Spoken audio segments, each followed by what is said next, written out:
Hello, everyone. Good morning. We're ready to start. So first thing, shh, be quiet. Welcome to DLD Tel Aviv. We're very excited to open the Hall A sessions, DLD 2018. We're happy to have you here in Tel Aviv. I am Tal. I'm part of the content team of the conference, and I'm happy to say that we have incredible stuff going on here. We're opening with one of the best sessions of the conference, one of the most intriguing and important issues that everyone are thinking about, which is the future of work. And I'm going to invite our first panelists for the opening session. And I hope that you guys are going to applaud and be very, very nice and warm audience to open the sessions as we want to do. So I'm happy to invite Jeff Schwartz. Yes. Jeff is principal at Deloitte Consulting, New York, USA. Next one up is Ronnie Zehavi, CEO of HiBob. Yes, let's wake up here. You're kind of trying, but get it going. I want to invite Leah Walters, head of communications at Monday.com. Yay. And next one up is Athena Karp, CEO and founder of HiredScore. And Hadar Podeh, head of startups, business development, innovation tech terminal at Deloitte. Have a great panel. We're just going to get right into it. Ronnie and Leah and Hadar and Athena have been introduced. I'm going to ask them, I'm going to talk for a few minutes to give a very brief introduction. If it's not brief, Tal, you can let me know, and others can let me know, and I'm watching you watch me. Just to set a little bit of context for the session, and I'll ask each of our colleagues here when they answer the first question to add a little bit about what they're specifically doing in their company and how it relates to the topic of the future of work. Let me provide a little bit of context. A couple of years ago, the Deloitte team here in Israel and the US started a collaboration. We created something called the Innovation Tech Terminal, really looking at the intersection of startups and global companies. Nothing new to this group and to this conference. And as part of that effort, we got very involved in the series of meetups that were going on here in Tel Aviv and across Israel. And Hadar and others in the community were involved in setting up the HR meetup and the HR community, and really the HR tech community here in Israel. And Hadar will talk about that a little bit later on. In the last year or so, our research has focused very much on what is the future of work. And we asked a question about 8 or 9 or 10 months ago. I worked with Arod, I believe is one of my colleagues here from the Tel Aviv team. And we asked the question, what is future of work tech? One of the things that we're doing, we're launching actually today an executive summary, it's very, very short, of a report that we're about to release right after the Chagim, right after the holidays here in Israel, on the future of work tech.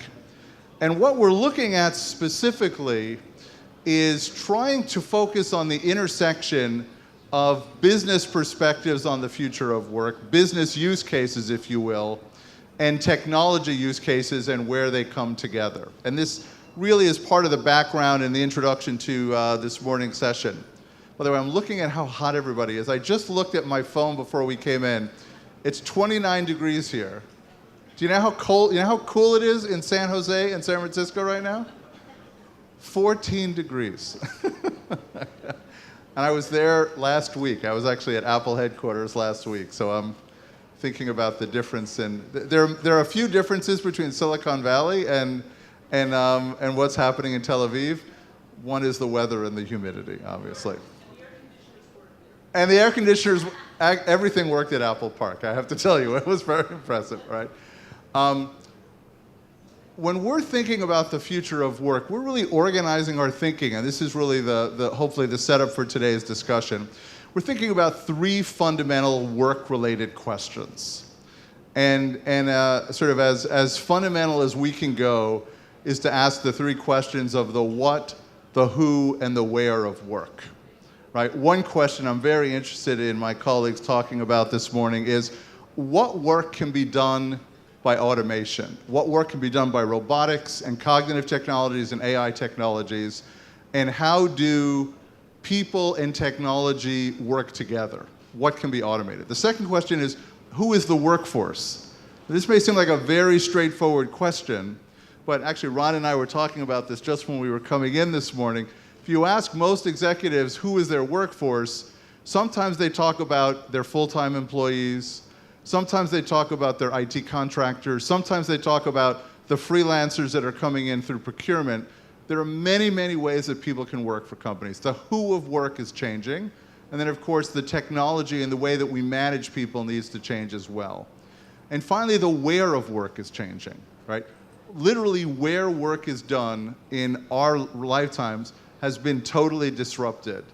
Given virtual and collaborative and now AR and VR technologies, we can pretty much work almost anywhere we want and collaborate in new ways. So what I'm hoping we can do today is go into those questions.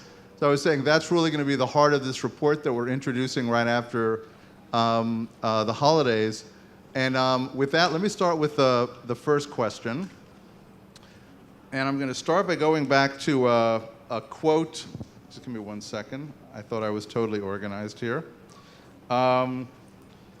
We published a set of 10 articles on the future of work last July, which we can share with this group. And one of the things we did is we interviewed Tom Friedman. Tom is the global columnist for the New York Times. And we asked him about the future of work. And this is the first thing that he said in an interview with my CEO and one of my colleagues. Work is being disconnected from jobs, and jobs and work are being disconnected from companies, which are increasingly becoming platforms. A great example of this is what's happening to the cab company business. And he talked about his local cab company in Bethesda, Maryland. Traditional local cab companies own cars and have employees who have a job. They drive those cars. But now they're competing with Uber and Lyft and Get here in Israel and other companies. And Get owns no cars, has no employees, and simply provides a platform of work that brings together ride needers and ride providers. That's the kind of disruption that we're seeing. So let me start, Athena, with you.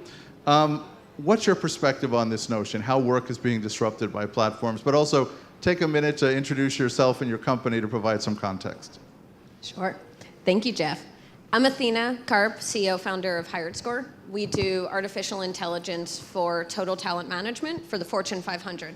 So that's internal hires, external, contingent workforce, and actually trying to change talent pipelines using AI. So I'll speak a little bit more, I think, to Jeff's topic, which is a fascinating and a very exciting one.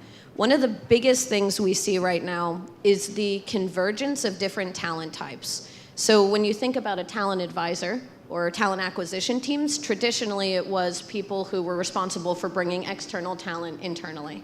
I think when we look at our clients today, this type of a function of recruiting is also increasingly responsible for internal retention.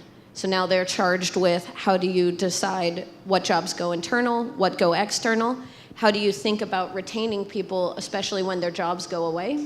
So a great example, World Economic Forum report predicts by 2030 about 20% of jobs that exist today won't exist in the future. And I think it connects very well to your quote. Look at a company like Domino's Pizza.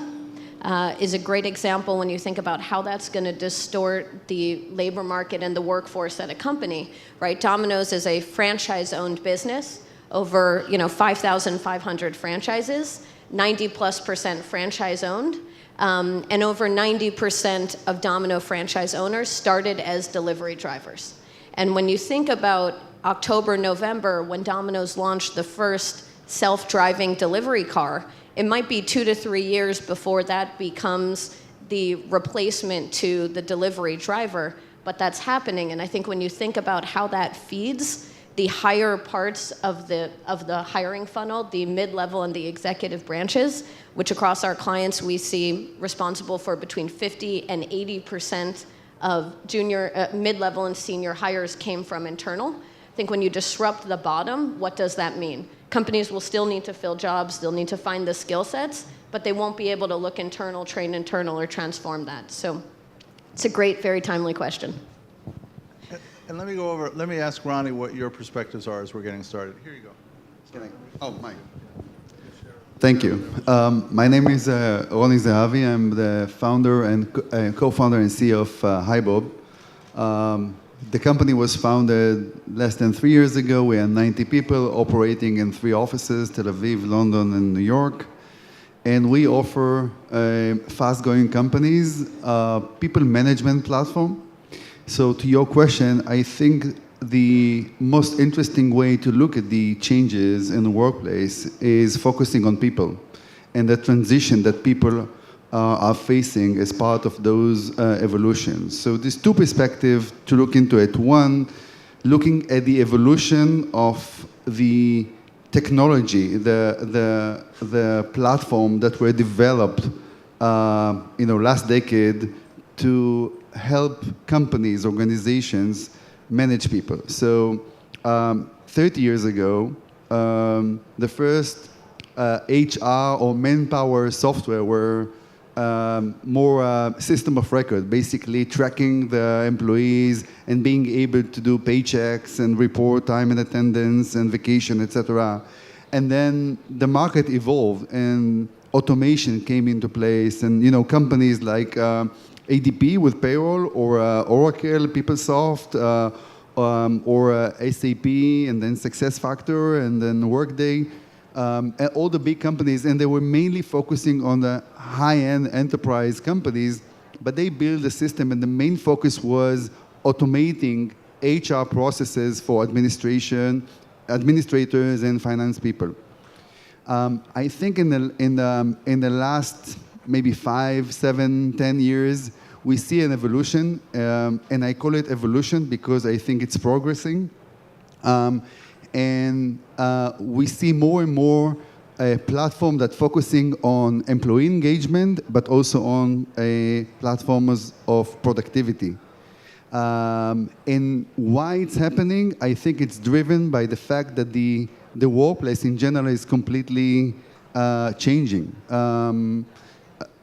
It's a kind of cliche talking about millennials because, but it's not about the age, it's about the new phenomena that they bring into workplace. And statistically, by 2025, they're going to be the 80% of the workplace, but they bring different type of values to work. For example, the on and off balance sheet. They are freelancers and contractors. They want to work from home. They want flexible hours. They care a lot about the work-life balance. And we can talk 2 days on why this market is changing, but they bring new things that did not occur before. And I think the main focus to understand how the workplace market will be in the future and how it is evolved is looking at the eyes of the employees. And I think we all agree how hard it is to hire talent in general or to find the right talent. We all agree that retention is a big issue. Maybe I'll share a story. We are hiring people in New York, and I believe we are not the only company who's doing it. I made maybe 7 job offers to people, and I was interviewing the candidates, and the majority of them did not complete even 1 year in their current employer. So 7 months, 6 months, maybe the most senior guy was with 9 months at work. So I said, interesting to see how it evolves. Then they accepted the job offer, and about 2 of them didn't show up on the first day. And then at the beginning you think it's a misunderstanding, then you call them, they said, no, we took another job. And I think this is the reality. Companies, we have to realize that workplace is changing. Turnover is something very challenging that they need to deal with. And retention is, I believe, one of the key indicators for company growth. So only companies that will be able to operate and to perform an amazing retention awareness or retention tools and be able to attract the right talent to the companies, they will be able to grow up and to survive. if not, the entire growth of the company will be, in the best case, slowed down, and in the worst case, maybe even diminished. So let me open up the discussion a little bit. So when we think, I'll give you a personal perspective. When I think about the future of work, there are many, many dimensions of it. One we started to talk about, which is obviously core workforce and HR-related processes, how we're applying cognitive analytics to it. I think that's part of what Athena was highlighting. And I think part of what I heard you highlight, Ronnie, is we're moving from sort of HR and functions as processes and departments much more to platforms. I want to open it up a little bit because I think the other side of the coin of the future of work is how it affects productivity and all the work and all the jobs that people have. So I'll start with sort of a quote and an observation. The quote is from Robert Solow, who's an MIT economist, won the Nobel Prize in Economics for innovation theory. And Professor Solow says something like, you can find productivity improvements from technology everywhere except for the data and statistics on workforce productivity. And on the other hand, I will share my perspective on this, which is the discussion that we're having with business leaders around the world is that in the next 5 to 7 years, it's our job to redesign every job in the world. And from one perspective, we need to retrain the entire global workforce to work with not only digital and mobile machines, which we've been doing for the last 10 years, but with cognitive machines and robots that have some degree of power that looks like thinking power. So I'm going to start, Leah, with you, and then I'll go to Hadar, and I'll ask Athena and Ronnie to comment. What's your view on productivity? Where do we find productivity? How are you seeing that played out? And then what's the role of sort of lifelong learning and reinvention of skills as part of this equation? So there's two parts to the question. Okay. So hi, I'm Leah Walters. I manage communications at Monday.com, which is a team management platform that connects people to any workplace processes. We operate in about 200 business verticals, 140 countries, across about 40,000 teams. And the productivity question is really interesting for us because what we're looking at is the individual as a worker. So no matter what your job is, no matter what you're doing, what is it that you need to feel fulfilled in the workplace? And the answer that we have come up with, that we have seen across any real business vertical, is transparency. So employees, regardless of what their personal role is, are looking to understand how their contribution factors into the bigger picture of the company and how what they're doing really matters. And so what we've done is taken a totally different approach to team management, project management, productivity. And what our philosophy is that if we give tools to the people who need them, they can build their own processes that make the most sense for them. So on one hand, it's great because you can customize any workplace solution. On the other hand, it's a huge challenge because people are used to being told this is how you should do something and this is the way to be most productive. So we see both sides of the scenario, but the answer for us and how we see the workforce is transparency. The other major global trend that we have really benefited from is the movement of things coming from bottom up rather than top down. It's no longer people looking for a solution that can be implemented and enterprise-wide. We are looking at individual managers of teams, freelancers, anybody who's working together to say, you need a solution and you need to build it yourself. And we have found a great increase in productivity and ultimately happiness in work and fulfillment from these properties. So I would echo everything that Leah said. Hi, I'm Hadar Pod. I'm the head of startup business development at the Innovation Tech Terminal. Jeff spoke briefly about ITT. We essentially do two things. One, we work with our largest clients around the world and help them engage with innovation, either by investing, acquiring, or engaging with startups. The other thing that we do is basically try to find the best Israeli startups and help them scale globally. So to your question, I think that collaborating tools is very important. So employee should understand how he would collaborate with his team.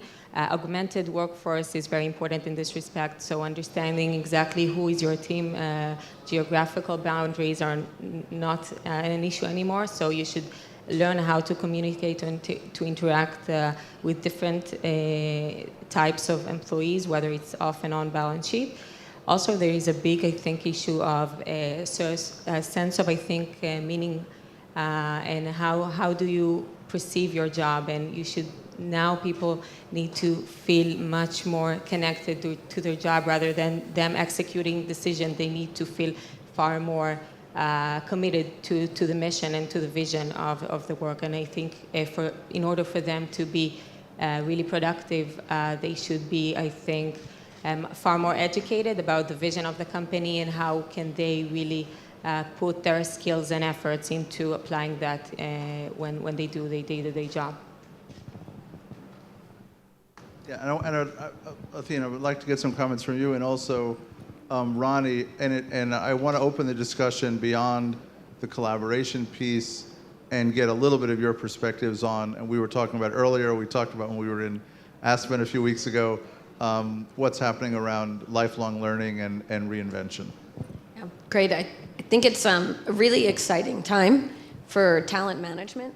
And it actually connects to Ronnie's point on the SAP, the IBM, the Oracle Workday systems being very powerful systems of record, but not necessarily providing you a second layer of automation, process augmentation, and then smart decision-making facilitator engines.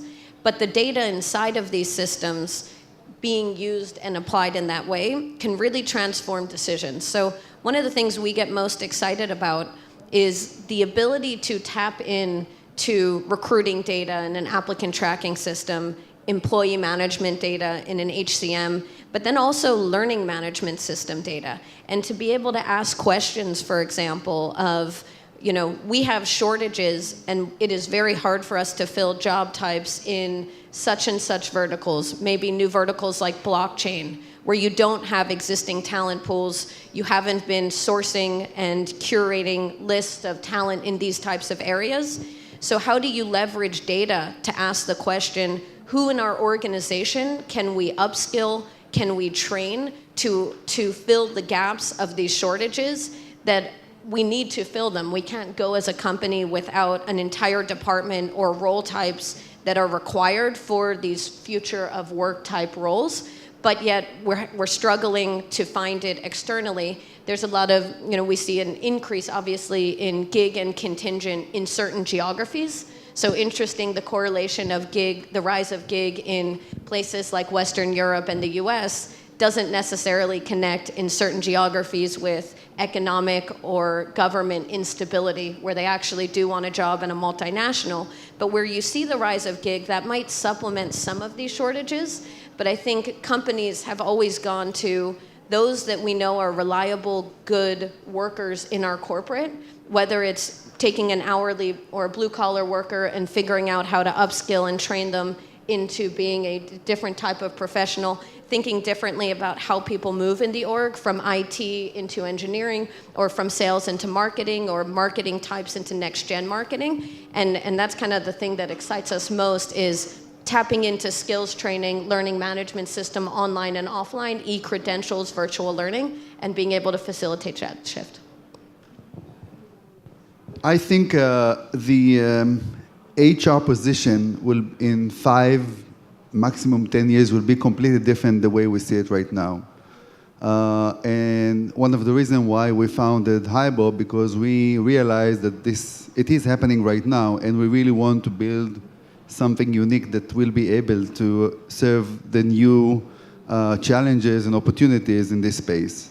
If you talk to any CEO everywhere on the planet, and I'm talking about the fast-growing companies, maybe with more emphasis on the white-collar employers, the number one asset for every company is people. If you ask CEO how much money you spend on a monthly basis on what is your number one expense, by far, salaries, benefits, 80%, 85%, if this is the number one spend for every company. If they ask them about their growth, the growth engine, everything is driven by people. So productivity goes back to people, goes back to talent, goes back to understanding that the entire workplace is changing. And do you have the skill set? Do you have the insights? Do you have the functionals within your company to deal with it? And it's not system of records. This is the last decade solution. It's all about engagement. It's all about retention. It's all about culture development. Everybody keeps talking about culture in every board meeting or any exits. When you interview a CEO that just exited the company, the number one issue he talks about is, yeah, we have a unique culture. So what is this culture that everybody's talking about and is changing? And I think the HR tech will transition as well, because if you look at what happened in marketing, so 10 years ago, 15 years ago, nobody was even close to understand that there will be marketing tools, automations with insights to manage marketing, and it's happening. And I believe the same thing will happen with HR. It doesn't make any sense that the number one asset in the company, which has the most influence on the company growth, will not have an amazing technology to help managers, employees, to be more productive or more engaged. Now, talking about productivity, I think if we all agree that people is the heart of the business, and companies who put the people first are really the most innovative one, then everything starts with the relationship between employees and teams. If companies still see the companies in traditional org chart, who reports to whom, this is the last decade. It's all about mapping the teams and the different collaborations within the company and out of the company. Freelancers, contractors, they're all part of missions, and they are shifting from one project to another. So looking at the company only by viewing org chart is misleading. And it goes to operational stuff. So who approves day off for an employee? Is it the one that the employee reports to, or somebody from the team, the ad hoc team that he's part of? And there's hundreds of use cases that impacting the ongoing stuff. The second big issue is career development. There is a reason why people are moving from one position or one company to another after 2 years, because this new generation, if it's not interesting and if not challenging enough and it's not developing their skill set, they will move on. So big challenge on companies how to reinvent themselves and how to be able to shift the right talent to other positions. So talking about productivity comes first with a new approach how to manage people, get the right technology to do it, and technology comes with insights and a smart intelligence that you can get from the system and be able to implement that into companies. And so in 10 years from now, I think earlier, HR manager will be different than they are today. It will not be the welfare nice person that sits in the front desk and all of a sudden became an HR. If you don't have the skill set, the technology, the insight, the capabilities to really have, like in marketing, like in sales, like in security, you have dashboards, you have insights, you need to read all the information, then you will not be able to support the company growth. You will not be able to sit by your CEO and help the CEO develop the company for the future. So I want to push our thinking a little bit here, and in about 5 minutes we're going to open it up to questions and open up the conversation. Question I would love for all the participants here to think about, and maybe when you ask questions in a few minutes, give us your answer to this quick question, and I'll ask our panelists to maybe talk about it at the end. What are we going to call HR professionals 5 or 7 years from now? Don't answer right now. Just think about what we're going to call HR. I have some ideas as well.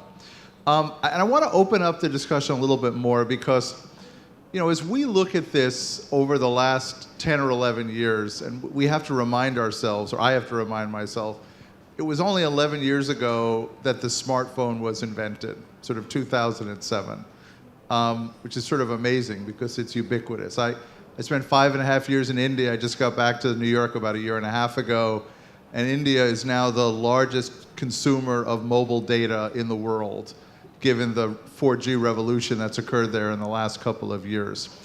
But that's about digital, and that's about mobile, and that's about connectivity. But there's another aspect that I think is really critical to what we're seeing around work and the future of work, both in HR but in all other areas. And that is specifically the growth of cognitive, the growth of machines that do something that look like thinking. Hopefully many of you have read Garry Kasparov, the great chess player who lost to Big Blue actually 21 years ago. That was 1997 that happened. Who then, one of the things that Kasparov has focused on is understanding how people and machines team and work together, right? So that's really my next question. And Athena, I'm going to start with you and then go to Hadar. When we think specifically about the role that cognitive technologies play in work, what does that mean in terms of, from the human perspective, what tech skills, what data science skills, what storytelling skills, I don't want to give away the answer in my question, but what are the essential skills that we need as human employees as we're working with cognitive technologies, and how do you see that partnership of humans and machines evolving? And I think this is very much on point with some of the work you're doing as you're implementing HiredScore at companies now. What advice and what discussions are you having with business leaders on what skills their workforce needs to work with these cognitive technologies? Yeah, so this is our favorite question, Jeff, which I get asked a lot by HR leaders. And the best way to think about it is to break it into 3 different areas. One is what can and should be totally automated. And I think if you think about the hiring process, what can and should be automated, something that a human is incapable of doing at scale, effectively and efficiently. So, we have clients that get over 1 million resumes a year. Can a human go through and maybe they hire 2-3% of the people who apply? So if you were to sit back and say, is it possible every time you have an open job to go through 1.1 million past candidates, see if there's anyone good, any final round candidates that you liked but didn't hire, anyone who was great but never got looked at, and make sure that it's not already sitting in your database? That's impossible to do on a human level. I think similarly, being able to teach and train a recruiting function how to look at different types of talent. So, and this is the challenge, a civilian resume, in Israel we know this, is very different than a military resume. What does it mean that you were a pilot? Does that mean you can work, obviously, in my corporate jet, but can you work on my finance department or strategic management team? I might not know as a human, as a recruiter from the civilian world, what this taxonomy in, for example, a veteran resume means or looks like, but you can certainly teach an algorithm how to detect this is a veteran resume, and on a first, second, third degree skills layer, this is highly relevant for this job. And then you go further and you say an internal profile versus an external resume looks very different. A contingent gig worker that just lists, as Ronnie mentioned, a bunch of projects they've done is very different than a full-time lifelong employee who's worked at the same company for 15 years. And that challenge of understanding all these different data types and being able to look through them and make sure you're hiring the best person for the job is impossible. And so that's what we get excited about, I think, when you think about what can and should be automated. No recruiter feels threatened when you say, this algorithm's going to look through a database of 5 million and find you the best 3 people instantly. That's actually a huge relief and help to them. When you think about what should be augmented, I think it's the decision-making process. So I can deliver for you all the insights that this person meets, all the qualifications, high likelihood of success at your company, and likely to be retained and to stay, or to Ronnie's point, likely to show up for the first day of work. We can look at data correlators that connect to that, actually. But should an algorithm be the one running the interview, running the final round, sitting with the hiring manager and deciding this slate of 10, here's the one person you should hire? We don't believe so. And that's where I think the recruiter becomes such a critical, or the HR organization as the advisor becomes so critical. And then I think you say, but their process can be augmented with insights and intelligence. And then the final is what can and should stay manual. And I think it's all of the human processes around that. So, meeting with your organization, understanding from the CEO what's the vision and what are the future needs. And there's tools that can really help deliver data, but not actually augment that process. So. Yeah, so a short answer to. So I think I'll add that the core question would be essentially what is work and how do we utilize technologies like cognitive and robotics and basically take a lot of analysis, a lot of insights and put them into practice. And so in this respect, I think that creativity and being able to look at the bigger picture, being able to taking all kinds of insights and applying it to a very agile world and technologies that are transforming constantly, these cannot be replaced by cognitive AI robotics. And so in this respect, I think companies need to understand what can be automated and take the workforce, take employees and off and on balance sheet workers to be able to understand how technologies can be implemented and take them. And so I think that another nice quotation that could be very relevant is how open source influences software development is exactly how open gig economy is influencing the future of work or what work is. And I think that there's a big impact of cognitive and robotics and AI, and it should be put into practice in the workplace. Companies cannot let workers do just the tasks themselves, but they need to leverage technologies, otherwise they will become obsolete. So. Yeah, I want to, maybe a short comment on the interaction between technology and people at work. I think one of the most interesting thing that we kind of understood when we looked at the market that the employee, i.e. the consumer experience is lacking. So those big HCM platforms, PeopleSoft, Oracle, and the other guys were maybe amazing solutions for HR teams or finance team, but the level of engagement between employees and the system was very lacking. In other words, employees are feeling annoyed, to use the system. Why? Because it doesn't have any consumer experience. And think about the generation that comes to work right now. They grew up in Instagram environment, right? In Facebook, they want to share, they want to collaborate, they want to be able to chat. So it's a different dimension that comes to work. So for me, connecting between technology and people comes with the basic experience you have when you go into your people management platform. So how it's easy for you to report a day off? How easy it for you to understand who are the people in my organization that have the same interest like them? We share the same hobbies, we have the same superpowers, we can do carpooling together, we can volunteer together.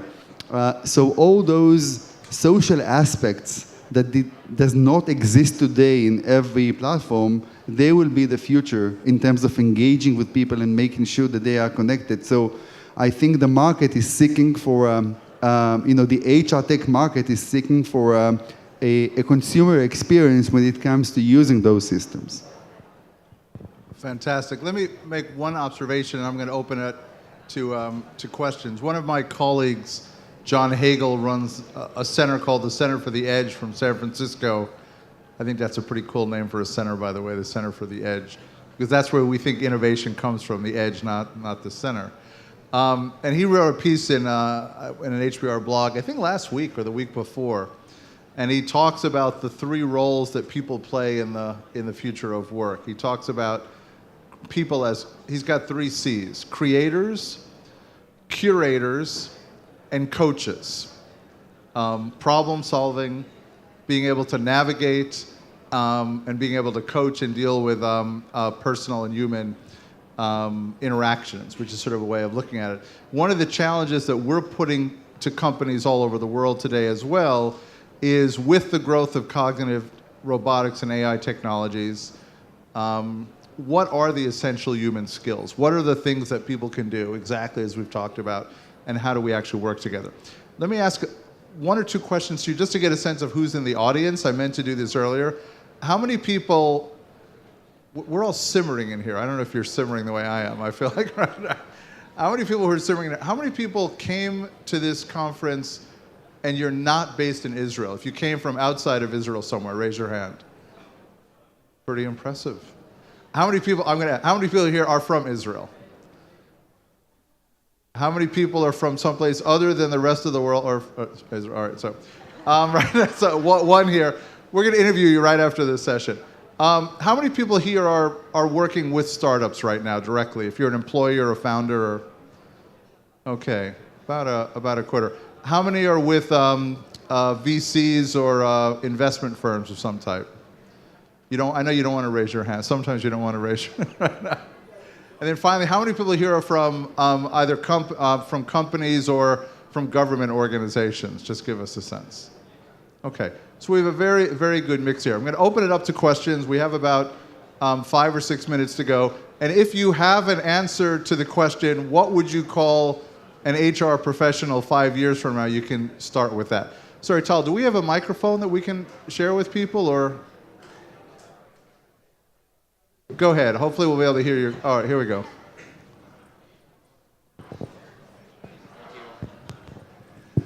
My name is Larry. I'm from London Business School with my colleague here. Traveled here for the conference. I was a Deloitte consultant at US before as well. So before I answer the question, yeah. I have a question for Athna. So say if you are going to pitch to a new client today, how would you convince them to take action right now? Because I feel most of the time the problem or the challenge is not coming from technology, but more of an inertia to change, the reorg, all this kind of processing. And then to answer the question about the HR future title, I don't really have a sexy name, but I would say it's more of an operator kind of role, where I imagine they will sit on many tools where they can really, their main responsibility will just to observe what's going on and then make decision from there. So like operating a huge machine. Great, thanks. Go ahead. And maybe Jeff also has an answer to this. When I started the company 6 years ago, I would say that was the challenge, which was when you talked about AI and HR, people didn't understand why or in what ways that would be relevant. At least we work with Fortune 500s. On the Fortune 500 level, that's dramatically shifted. As smart, data-driven decision-making across every job function has been kind of the mandate across the Fortune 500 CEOs. It might have started, and a lot of our data science team, for example, comes from ad tech, fintech, martech, cyber tech, areas where these practices of leveraging existing data to make data-backed decision-making is probably 5-10 years ahead of HR. What we see today is there's very few CEOs that don't have as part of their agenda make data-driven decisions across my entire org, especially the lifeblood of my org, which is my people. And so I don't think that it's the challenge of convincing HR leaders anymore. And they're all, to be a multinational CHRO and manage a workforce of 100, 400, 500,000 perm and flex workers, you have to be pretty strategic, and you have to really want to understand and leverage the data that exists. I think the challenges have been to date and actually this is where we've spent most of our time, is saying, how do you make it as frictionless as possible? So for example, deep and seamless integration with every system you work with, the SAP, the IBM, the Oracle platform, in a way that takes 2 hours of work from the client, from signing to launch. You can't require change management, transformation, and reorg to leverage a smart decision-making engine, or you'll end up waiting a multitude of years. So I think it's about kind of the speed, the ability of every company that they're working with to be able to say, not just do we understand your data type, but we understand your systems, we're here to access them, and we know how to provide a tool that will be adopted and engaged. 2-3 years ago, when this kind of purchase spree of smart HR technology started, I think there was less awareness of deep adoption and engagement, and it was more, we need a smart system in place. And now that focus has shifted to, we bought these things, no one leveraged them. So now it's, how do you get me 80+% adoption and engagement for anything I buy, or I'm not interested? Let me ask Leah, can you, is this on or not? No. Yeah, you're good. Okay. Can you just answer the question from a change management perspective? How are you looking at this at Monday, and how would you add to that question? Yeah, so our decision-making model is different. We are a B2B solution that function entirely as a B2C. So we are not looking to be at a certain price point where it needs to be a heavy decision. We're looking for an easy adoption model.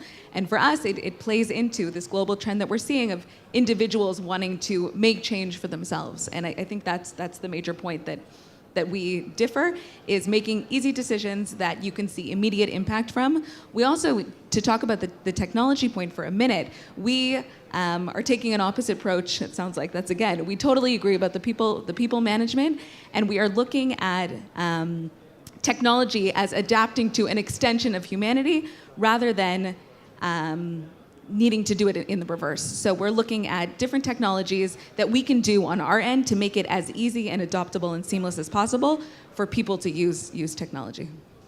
Let me do this. We're at time.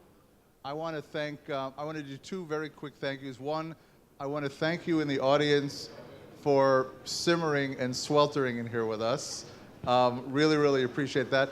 We'll be here for a couple of minutes right afterwards if you have a question for any of us. I obviously want to thank the panelists, but I want to ask you to give a one-phrase answer to the question. Start with Hadar. What do you think we'll call, no, we're going to start with you, Hadar. What are we going to, because I can put you on the spot, what are we going to call HR professionals 5 years from now? Sorry. It's a good question. I don't have an immediate answer. Rapid fire. I want one phrase. Come on. What would you? Nowadays, it's chief people officer or people. The people is in the focus. So I don't know how to make people more even sexier than it is, but something to do with people. Something about making people sexier. Okay. All right. Athena. I think it's talent advisor.